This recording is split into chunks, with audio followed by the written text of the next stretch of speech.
this was a residency as well as this exhibition now, and what was really perfect about it being a residency is that people could watch me install the drawing.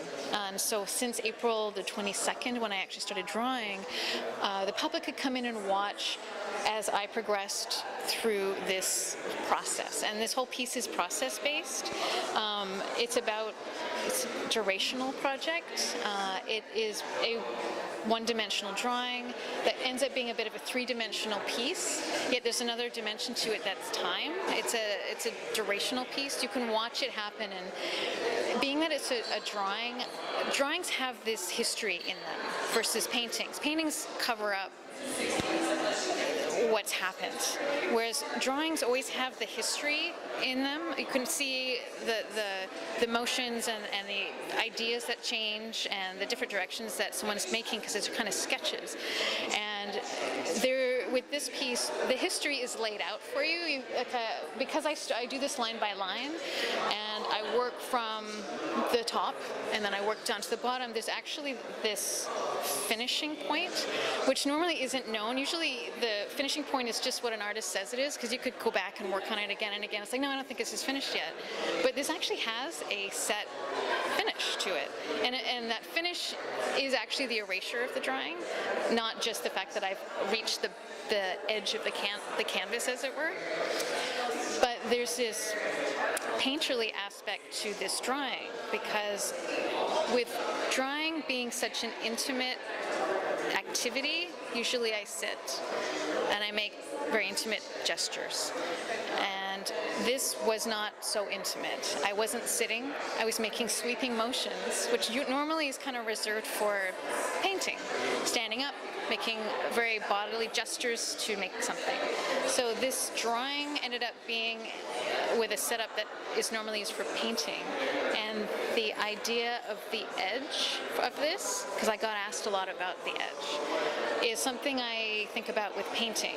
Though I'm not a painter, the edge is very important, because there is an edge. You have to work with it. Your paint's going to end. The paint's going to end. So here, with the top being this jagged edge that kind of disappears, I'm working with the end of the drawing with the floor, and on the sides, I have to think about this infinite drawing I'm doing that actually has a finite end to it. So there's these edges I have to work with, so I'm actually drawing, there's an end to it, if I'm making any sense. So that this is part of a series I'm doing. This is the sixth one I've done. I feel like they're all part of the same drawing. Like, I finish one, but I'll start another one, and it's almost like I'm creating, like, this same drawing, I'm just continuing it as I go. So they don't end, so maybe I'll be making these for the rest of my life. But there's this finiteness to them. I'm going to erase it. It's ephemeral. It's very fragile, but there's definitely an infinite feeling to it. When I was working with, the process being a very big part of this, is that I'm making my own materials as well. I make the chalk that I use, and I've been adding pigment to the chalk, so I wanted to have some control over not only what I was trying to draw, but what I was drawing with. So I'm mixing up the paint, a lot of the paint I mix, and I make the chalk. And there's an intentionality behind that, and having that as part of the process. So the process is starting from the beginning and working through it and drawing it into the erasure. So it's all about, you can see it from the very beginning. People are watching me make the materials, they're watching me install it, and they'll watch me erase it. So how did you come with the idea to start the series? This started, I actually realized where they started from kind of recently. I came across some very smaller drawings, line drawings. I've worked in a lot of ink and graphite as well, and there were these line drawings I would work with again and again and again, trying to find the right kind of line quality.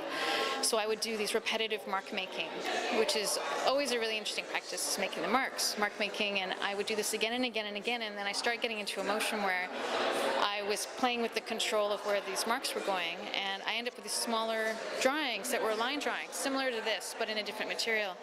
And I wanted to scale up. So I ended up going to studio and painting a wall and finding a different scale. And I chose chalk because it was an ephemeral material and one that I could control the line quality really well on the wall, and it kind of just grew from there. This is the largest one I've done so far. Yeah. Are those waves? What are they? It's funny, I like to hear what people have to say about it. A lot of people see different things in them. Sound is what a lot of people see. Sound waves, hair, topography, pelts.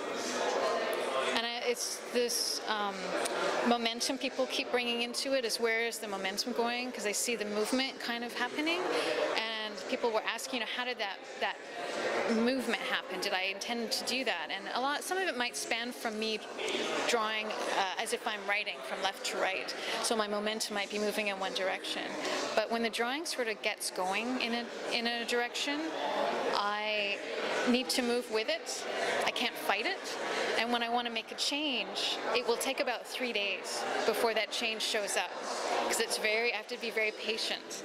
Because I don't erase, I just keep working with whatever's happening, so that next line is almost a repeat of the line beforehand. So I kind of, if I want to make a change and take control back from the drawing, because there's a bit of a fight between what the drawing's doing and what I want to see happening, because I'm just trying to compose it and see where it wants to go. It takes a few days, so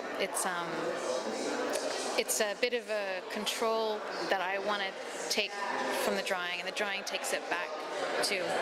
So it's an exercise in patience as well for me. It's very meditative. Yeah. So, one question is, do you have these in your minds?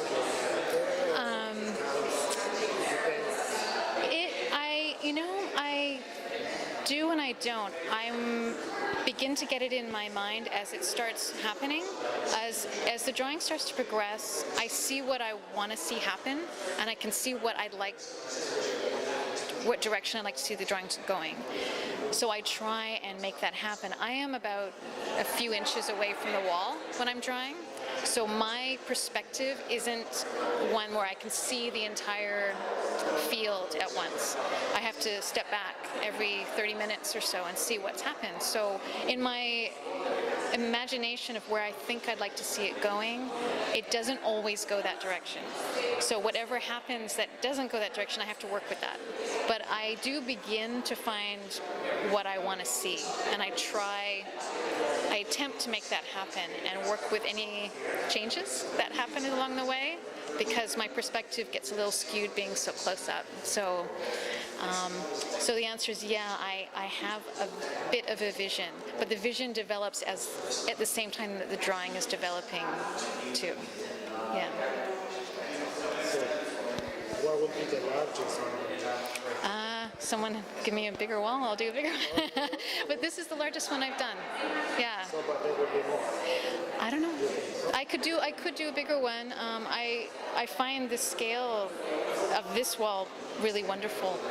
It becomes even more absorbing. It kind of changes the space you're in a bit. But I don't know. There's no limits, I guess. The other ones were the same color? No, the first one I did was black. It was a black wall with white chalk. I've also done kind of a very dark gray, and then I moved to blue for a bit of a difference. And this one I chose more of a purple color. It just seemed to work really well in the space. I wanted to get here first before I chose the color. And the chalk is more of a gray chalk that I made for this, to make it a little more, I don't know, looking for something a little more subtle. But the gray chalk was an interesting change for me. So. Yeah, making my own chalk. So yeah, I listened to music when I draw, and for this piece I ended up listening to a lot of instrumental work, not completely, but the space was very quiet and calm, and I kind of liked the feeling that I got with it, so the drawing ended up being kind of calm. So I moved my music that I was listening to into things that were kind of instrumental and not too rushed, because that does affect how I draw. When you listen to fast music, your body wants to kind of make motions with that, and I wanted to make moments in this drawing more restful. It was sort of a purpose I had because it's such a large wall. So I ended up adjusting the music I was listening to maybe what I wanted to see happening in the drawing. The effect of it might be there, I never know, but music does affect me when I work, and I do like to listen to it. So I think listening to music that makes you move in a certain way, even when you're drawing, I think the results do happen, and I think it worked with this too. So when you say instrumental, is like what, classical? No, this is more contemporary instrumental that I was listening to, but and I was listening to some other work as well. But I chose work that made me feel at ease versus music that I like that can make me feel stressful in a good way. I wanted to feel at ease, so I chose it's all contemporary music that I was listening to that had fewer lyrics and something that I moved well with in this space. So yeah, we'll see. I don't know if it affected it completely, but I think the fact that I was choosing to listen to that was curious to me. So, yeah. It was a wonderful experience to be in this space, at Open Space. Yeah. Thank you very much. I appreciate it.